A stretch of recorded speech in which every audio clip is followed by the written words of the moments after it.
Now, 3 times in the Bible, it is written, love your enemies.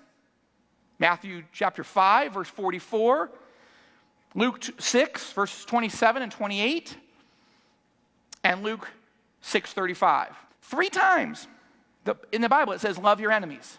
Now, what I think is interesting is that Jesus didn't say, they're not really enemies. Because he makes the distinction, yes, love your neighbor, but sometimes you're going to see a neighbor as an enemy. I want you to love them anyway. He doesn't say, well, they're not really enemies. You misunderstand them. No, sometimes they're really enemies.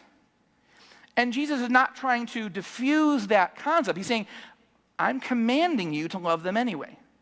So whether you see them as a neighbor or whether you see someone as an enemy, you're supposed to love them. Now, that's very difficult to do, and the only way to do it is when you've been born again, where your heart's been transformed by Jesus Christ, and you are filled with the Holy Spirit. It is impossible to consistently, or possibly ever, love your neighbor or your enemy if you don't have the power of the Holy Spirit. This is why it's the church's mission. And if the church doesn't do it, who's going to do it? Nobody.